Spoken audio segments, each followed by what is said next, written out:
Hola, ¿cómo están? Bueno, vamos a seguir un poquito con los prácticos, estos tutoriales de prácticos. En este caso vamos a trabajar un poquito con el práctico número 9, que se refiere a lo que tiene que ver con la caracterización de suelos y salinos y sódicos. Aparte de este tutorial o este práctico explicado, tienen también otro video que vamos a subir que tiene que ver con sobre todo suelos salinos, técnicas para la determinación o cuantificación en suelos salinos, que es un complemento de este práctico explicado. ¿Estamos? Entonces, bueno, vamos a avanzar con la caracterización de suelos salinos y sódicos. Principalmente vamos a ver las técnicas de determinación para los suelos salinos.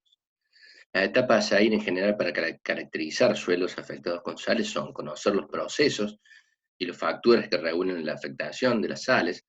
Para ello necesitamos un background de conocimientos teóricos que, bueno, seguramente los van a ir adquiriendo y se los hemos ido transmitiendo a través de los teóricos correspondientes. Por otro lado, precisar geográficamente la afectación en la escala de percepción apropiada, a nivel de imágenes satelitales o fotos aéreas, ¿no? Determinar el tipo de afectación, si son sales, sodios, cuantificar el grado de afectación, que es sobre lo que vamos a trabajar ahora, y por último, conocer la dinámica del proceso de afectación en el tiempo y en el espacio. Entonces, básicamente nos vamos a referir a la cuantificación del grado de afectación. En general, lo que podemos decir que a nivel de lo que es la salinidad, y sobre todo en lo que tenemos que ver con muestreo del suelo, es muy importante porque digamos, tiene una alta variabilidad la salinidad en los suelos. Entonces, el muestreo, digamos, cobra, si antes para las otras determinaciones, como recién lo hablamos en el práctico anterior, cobraba importancia en lo que tenía que ver con pH, o para lo que es nutrientes, el muestreo, en el caso de la salinidad, también es muy importante para llegar a conclusiones certeras y no, digamos, no errar en el diagnóstico en cuanto a la mal toma de las muestras, ¿no? Entonces, la cantidad de muestras a tomar será función del tipo de problema y de la escala de trabajo. En general, el rango de variabilidad de los suelos, como dijimos, es muy alto. El muestreo se debe realizar o por horizontes genéticos, si uno hiciera una calicata y puede describir ese suelo, sino a profundidades fijas, cada 20 o cada 30 centímetros, hasta la profundidad que nosotros creamos conveniente, que podemos captar toda la problemática salina sódica. En general, lo que son las costras salinas, como lo vemos ahí en el detalle de la flecha, sería bueno separarlo, digamos, o muestrarlo aparte, porque la condición de suelos cubiertos a suelos desnudos, digamos, es muy variable en cuanto al posicionamiento de las sales en el perfil para un suelo que está cubierto, como puede ser este, con salinidad, si tuviéramos un cultivo de cobertura de servicio sobre el que se implantó un cultivo, en este caso podría ser una soja. Entonces, la profundidad donde se van a encontrar, digamos, los niveles salinos van a ser distintos, ¿no? Entonces, por eso es muy importante el muestreo en este caso. Y por otro lado, también para lo que tiene que ver con la salinidad, es muy importante los momentos del año donde vamos a ir a muestrar, porque como ustedes vieron en el teórico, las sales al ser solubles tienen una movilidad en el perfil, entonces no es lo mismo donde vamos a encontrar las sales en un periodo seco, donde hay evaporación y concentración, a lo mejor en el caso que esté descubierto en la superficie o cubierto bajo las raíces, a que si, digamos, ha sido en el periodo de alta lluvia, donde al ser soluble es probable que se encuentren más abajo. Entonces, todas esas cosas son muy importantes a tener en cuenta al momento del muestreo. Bueno, dicho eso, pues vamos a ver las etapas del laboratorio. En general, la cantidad de sales solubles de una muestra de suelo se puede estimar a través de la determinación de la conductividad eléctrica, ya que existe una relación directa entre la actividad de los iones de la solución y la conductividad eléctrica. En general, esta es una determinación que es indirecta, nosotros estamos, digamos, indirectamente valorando o cuantificando la salinidad por medio de la conductividad. Y esto es así porque justamente en los suelos salinos, los iones que conducen la electricidad, digamos, son elevados en la solución del suelo. En general, para los suelos que no son solubles, no son salinos, los iones en la solución son muy diluidos, la cantidad de iones presentes son muy bajos, porque la solución del suelo en general, para un suelo agrícola que tiene afectación salina, es muy diluida. Entonces, basándonos en ese principio, es que se utiliza la conductividad eléctrica como una determinación indirecta para cuantificar la problemática de las sales. Una de las formas de determinar En el laboratorio esto se haría a través de la conductividad eléctrica del extracto del suelo. Entonces esto es muy importante entenderlo en las metodologías porque los valores o la forma de cuantificarlo va a ser distinto, los valores que va a arrojar cada una de las determinaciones en función del método utilizado. Entonces, es muy importante tener en cuenta el método para poderlo valorar y después de hacer el diagnóstico al momento de nosotros estar leyendo esos resultados, ¿no? Y no cometer errores. Entonces, la conductividad eléctrica en este caso se podría hacer sobre el extracto de suelo, que es el extracto de suelo. Se hace una pasta en general, digamos una pasta que es saturada, los extractos pueden realizarse con distintas relaciones suelo-agua, o agua-suelo. Si el objetivo es relacionar concentración de sales solubles con el comportamiento vegetal, el extracto debe obtenerse con un contenido de agua similar al que crece en las plantas. En general, para poderlo hacer funcional y que se pueda extraer el extracto, en general se usa justamente el suelo cuando está saturado. Se hace una pasta de saturación, donde no quede agua digamos, que fluya sobre nadante, sobre el suelo. Eso se deja mejor toda la noche, digamos, para que se estabilice, y después se hace digamos, el filtrado, que en general, como la cantidad de agua es muy poca, como para que sola pase a través del filtro, se le aplica vacío. Entonces, en un embudo Buchner se pone la pasta, se aplica vacío, y el extracto es lo que se colecta en ese quitasato. Es sobre ese extracto es donde vamos a medir la conductividad eléctrica, y a posteriori se podrían medir algunas de las sales solubles presentes en ese extracto. Entonces, en principio, eso se haría. Como principio a tener en cuenta es que la determinación o la medición de este seguramente va a ser más concentrada que en el otro método, que se haría la determinación de la conductividad eléctrica suspensión uno en uno. Entonces, si recién la pasta era saturación, si todos los poros estaban llenos de agua cuando está saturada, la relación, digamos, suelo-agua va a ser 1 y 0,5 de 1 del suelo y 0,5 de agua, porque si pensamos en general que para un suelo el 50% son poros, si todos los poros están llenos de agua, sería el 50% de la masa del suelo. ¿Tá? Entonces la relación sería 1 a 0,5, y en este caso, digamos, la relación es 1 en 1. Entonces, la solución que nosotros, la suspensión que nosotros, la que vamos a estar midiendo, está más diluida. Por ende, nos va a estar arrojando un valor seguramente de menor concentración. ¿Cómo es el método de uno en uno en relación al de extracto? Este en general es muy utilizado para hacer diagnósticos rápidos, ya que es mucho más fácil de hacer y en menor tiempo, ¿no? Entonces, para eso necesitamos una balanza para pesar el suelo, que en general está tamizado por 2 milímetros, como lo habíamos visto en el práctico anterior. En general, todas las muestras que en el laboratorio están tamizadas por 2 milímetros. Un vaso de precipitado, varilla de vidrio, agua destilada, una probeta, en este caso un elemento de medición, y el conductímetro para determinar la conductividad eléctrica. ¿Cómo es el procedimiento? Dijimos que es uno en uno. En este caso, siempre se tiene que tener en cuenta que la celda sobre la que vamos a medir tiene que estar cubierta con toda la suspensión. No tiene que quedar parte de la celda descubierta, porque si no, seguro que es errónea la lectura. Entonces, uno, para asegurarse de eso, bueno, es la cantidad de suelo que va a pesar. En este caso, para el práctico, vamos a pesar 40 gramos de suelo, al que le vamos a agregar 40 de agua, porque la relación, recuerden, es 1 en 1. Esto se agita durante 1 minuto, y se deja reposar durante 30 minutos para que entre en equilibrio.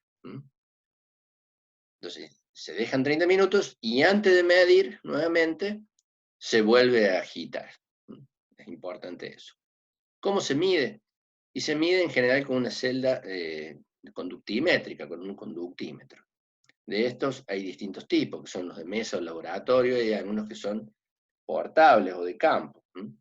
Entre ellos hay algunos que regulan la temperatura. ¿Se acuerdan que para el pH también había una relación directa entre la temperatura y el nivel de la emisión de pH? En el caso de la salinidad, digamos, todo está referido a 25 grados. Entonces, hay algunos de estos tipos de electrodos más sofisticados que están determinando la temperatura al momento de la determinación y corrigen la conductividad que arroja, el dato que arroja el aparato, ¿no? Entonces, bueno, acá yo les estoy mostrando distintos tipos de conductímetros, algunos de campos o portables y unos más de mesa. En general, la celda conductimétrica son estos dos electrodos, que en el medio va a estar la solución o el extracto, cuando están en la suspensión o el extracto. Esta distancia tiene que ser conocida, igual que la superficie de la celda, en algunas son planas o en otras, en este caso, son cilíndricas, y la distancia es lo que nos da la constante de la celda, que en general eso, digamos, los aparatos ya vienen o calibrados o nos viene la información para calibrarlo en función del tipo de celda que estemos usando y la constante que debe llevar. Antes de hacer la medición, siempre es bueno usar digamos, una solución patrón para calibrar el aparato y saber que está en buenas condiciones, ¿no? Para ello, digamos, hay soluciones patrones que se pueden adquirir ya valoradas, o se podría estar haciendo una solución patrón con cloruro de potasio, el 0,01 molar, que nos estaría arrojando unos 1400 decimen metro. Bueno, dicho eso, entonces, veamos qué pasó para el suelo ese que estábamos trabajando. ¿Mm? La unidad de medida, miren, nos expresa en 236. Ahora, esos 236, para una temperatura de 18,7, en este caso el conductímetro está haciendo el cálculo y nos arroja el valor para esa temperatura. Lo corrigió. Si no, tendríamos que estar mirando en una tabla para relacionar esta temperatura a 25 grados centígrados. Pero en estos casos, estos aparatos modernos ya directamente lo hacen en la conversión y el ajuste. Ahora bien, 236, ¿qué? En este caso, nos arroja micro S, micro y una S. Vamos a ver de qué se trata eso. La unidad de medida en el Sistema Internacional de Medida, justamente, usada actualmente es el decisimen metro, de -1 a los 25 grados centígrados. Las unidades que se han venido utilizando durante años, antes del Sistema Internacional de Medida, era el milimol centímetro, la inversa de la resistencia, que se mide en ohm, era el mol. Digamos, este tipo de unidades ya, digamos, no se utiliza más porque se ha pasado a usar desde el Sistema Internacional de Medidas. Pero si ustedes ven las cartas del suelo, seguramente están citadas en estas unidades de medida. Ahora bien, estos 236 son microsiemens, y acá estamos hablando de decisimen metro. Microsiemens por ahí es una unidad más utilizada en lo que es denominación de la conductividad eléctrica en agua, pero en suelo más usada es la decisimen metro o milisimen centímetro. Entonces, un milimol, que era el que figuraba en las cartas antiguamente, es lo mismo que decir un decisimen metro, que es lo mismo que decir un milisimen centímetro, lo que sería decir 10 a la 3 microsimen centímetro. ¿Estamos? Entonces, para el ejemplo que estamos viendo acá del suelo que estuvimos midiendo, nos arroja 230 microsiemens centímetros, lo que es igual a decir 0,23 milisiemens centímetros o decisimen metro. Ahora, ¿qué significa eso? ¿Este suelo es salino o no es salino? ¿Qué parámetros utilizamos para saber si un suelo es salino o no salino? Tenemos, digamos, algunos parámetros como que arrojan a través de que podemos decir que a partir de 4 decisimen o milisimen centímetros un suelo es salino, son escalas más, digamos, más rígidas que tienen en cuenta solamente el suelo, o si tuviéramos en cuenta la planta, en muchos casos, para un gran grupo de suelos de plantas de uso agrícola, a partir de 2 decisimen metros ya empezamos a tener problemas por afectación salina, pero en general se dice que, bueno, un suelo con más de 4 ya es salino. Y sería esta una forma de interpretación, ¿no? Ahora fíjense acá, para el suelo que estábamos recién trabajando, nos daba 0,23, quedaría dentro del rango, pero el suelo que estábamos trabajando en este caso, para este tipo de determinaciones es importante saber la textura del suelo. Era un suelo franco, a franco arenoso fino, entonces nos arrojó 0,23, lo que nos dice que el suelo no es salino. ¿Ah?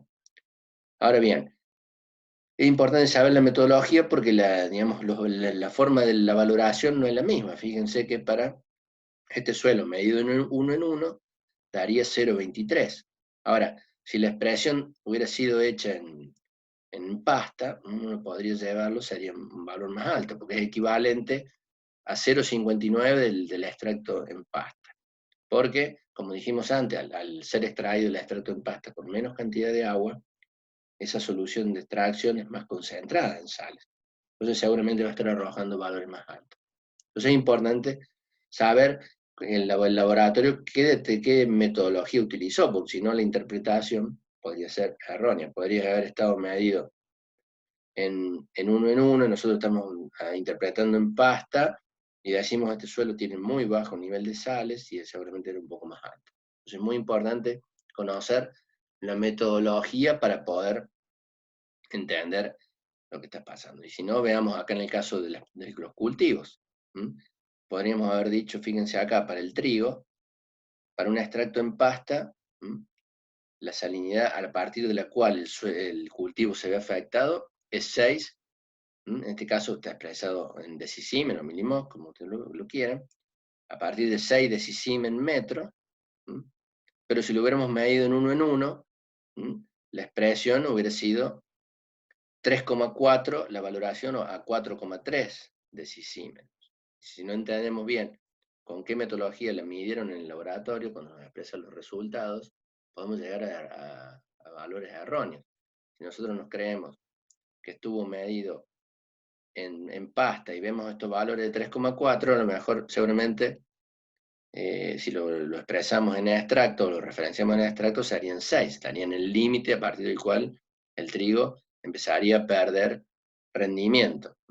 Sobre ese umbral está perdiendo un 7,1% por cada punto que aumenta la conductividad eléctrica. Fijémonos para el maíz, en este caso, 1,7, tiene menor tolerancia a las sales en extracto, de 1 a 1,2 para 1 en la extracción, 1 o la determinación 1 en 1. Y tiene una pérdida del 12% por cada punto de aumento de la conductividad eléctrica. Entonces, es muy importante conocer las metodologías para la medición de la salinidad, y es muy importante que cuando ustedes leen algún análisis de suelo, el laboratorio les esté informando la metodología que utiliza, para poder hacer un diagnóstico certero de la problemática de la salinidad. Bueno, en cuanto al contenido de sodio de los suelos, las determinaciones pueden ser directas. Se considera que un suelo es sódico cuando el porcentaje de sodio intercambiable, PSI, es mayor al 15%. Criterio químico desarrollado por el Laboratorio de Salinidad de Riverside respecto a la capacidad de intercambio catiónico. Entonces, el PSI es el sodio intercambiable en relación a la capacidad de intercambio catiónica total. Esto ustedes lo van a poder ver bien en ese video que yo les decía recién, que también se lo ofrecemos como ayuda para el entendimiento de todo esto. Y por otro lado, cuando esto no se puede hacer porque el suelo tiene una cantidad de sodio muy importante en el intercambio, entonces esta valoración no se puede hacer porque hay más sodio total en el suelo que el sodio en el intercambio, y esta relación de error se hace una determinación indirecta a través de lo que es la relación de absorción de sodio, que es simplemente una relación del sodio en relación a los cationes divalentes, como son el calcio y el magnesio. Entonces, esta relación es importante y es muy utilizada también para lo que es el agua de riego, en muchos casos, porque está relacionando un monovalente, en este caso que está dispersando, en relación a los divalentes que están floculando. Y por medio de la raza o SAR, ingresando en esta ecuación, podemos obtener el PCI en forma indirecta. Lo vamos a ver en un ejemplo acá, fíjense. Acá, para el caso de la serie Colonial Progreso, que es la que tienen en la guía de trabajos prácticos, si quisiéramos determinar el sodio intercambiable en forma directa, lo podríamos estar haciendo ¿en dónde? Y seguramente lo podemos hacer en los 3 primeros horizontes, porque tenemos datos de sodio en la sodio intercambiable y en relación a la SIC. Pasaría una cosa así. Entonces, para la 1, a 2 y en este caso B2T, podríamos estar calculando el PSI en forma directa, porque tenemos el sodio intercambiable, tenemos la SIC, y la relación nos estaría arrojando el PSI. ¿Estamos? Entonces, en forma directa lo podríamos hacer. Ahora, si lo quisiéramos hacer a esto, para los horizontes, como puede ser, en este caso, fíjense, si lo quisiéramos hacer para el suelo, en este caso el CK, no lo podríamos estar determinando, porque no tenemos el dato ¿cómo es? De intercambio, del sodio de intercambio, ¿estamos? Entonces es más difícil hacer. Entonces, el PCI en forma directa, a través de los iones de intercambio, que están acá. Simplemente, si lo quisiéramos hacer, el PSI que arroja es el sodio del valor T. ¿Cuál es el valor T? La SI, valor T. Simplemente ya la carta nos da calculado el PSI. En este caso el PSI nos da 5,6, lo que nos estaría indicando que en este horizonte el suelo no es sódico. Y lo mismo para el primero, que directamente ni figura el dato porque es irrelevante. No es sódico, pero bueno, el valor tampoco es tan bajo. Ya lo vamos a ver cómo son los valores de equilibrio para lo que es el complejo de cambio de las bases intercambiables. En este caso estaría en límite. Si lo viéramos para el B2T, calculado en forma directa, nos está arrojando que este suelo, ya en este horizonte, ya es sódico, al igual que el B3, 32, es altamente sódico. Ahora, si lo quisiéramos calcular para este, como habíamos dicho recién, o en este caso, no lo podríamos calcular y tenemos que calcularlo en la forma indirecta, tanto para este horizonte como en este, lo podríamos calcular en forma indirecta a través de la RAS. Y la RAS, fíjense que usa sodio, calcio y magnesio, pero no usa el calcio, magnesio y el sodio del intercambio, sino utiliza en forma indirecta los iones solubles del extracto. ¿Se acuerdan el extracto en pasta que se había obtenido en la forma para determinar la conductividad eléctrica? En ese extracto que nosotros pusimos el conductímetro para medir la conductividad eléctrica, le podemos determinar el sodio, calcio y magnesio a ese extracto, y por medio de eso podemos calcular la RAS o el SAR. Y por medio de esa RAS o SAR, indirectamente, calcular el PSI. ¿Está claro entonces? La diferencia entre lo que es la forma directa y la indirecta. Y con eso, bueno, estaríamos tratando de entender un poquito qué está pasando con el sodio. Y por último, como para dejar un poquito claro también lo que pasa entre la relación, porque muchas veces se arma un poquito de lío entre la interpretación del pH para lo que son suelos salinos y lo que es suelo sódico. El pH para la solución de un suelo salino no es un valor determinante. Entonces, si bien el contenido de sodio en los suelos salinos es siempre muy elevado, el pH de la solución del suelo depende en gran parte del catión acompañante. Entonces, determinar el pH en un suelo salino y con ello poder llegar a la conclusión de que el suelo es salino solamente por el pH, no es factible de poder hacer. Entonces, no es la herramienta el pH para el suelo salino. Ahora bien, entonces, porque si la sal, digamos, predominante es una sal, en este caso, como el cloruro de sodio, el pH que arrojaría sería más cercano a la neutralidad, no nos daría idea de que el suelo ese, a través del pH, es sálido. Ahora bien, si el ion acompañante en este caso es el bicarbonato o carbonato para lo que es el sodio, entonces sí, el catión, el pH se va a ir a valores por encima de 8,5, llegando a 10. Eso lo habíamos visto en el práctico de reacción. Entonces ahí podemos llegar en forma rápida a interpretar de que ese suelo es sódico a través del pH. Entonces una aproximación rápida del pH para suelos sódicos, si da valores por encima de 8,5, entre 8,5 y 10, podemos casi asegurar de que el suelo seguramente es sódico, y los iones o las sales predominantes tienen que ver con el bicarbonato de sodio o el carbonato de sodio. ¿Está claro? Bueno, por eso completamos este tutorial de lo que es el práctico número 9. Muchas gracias.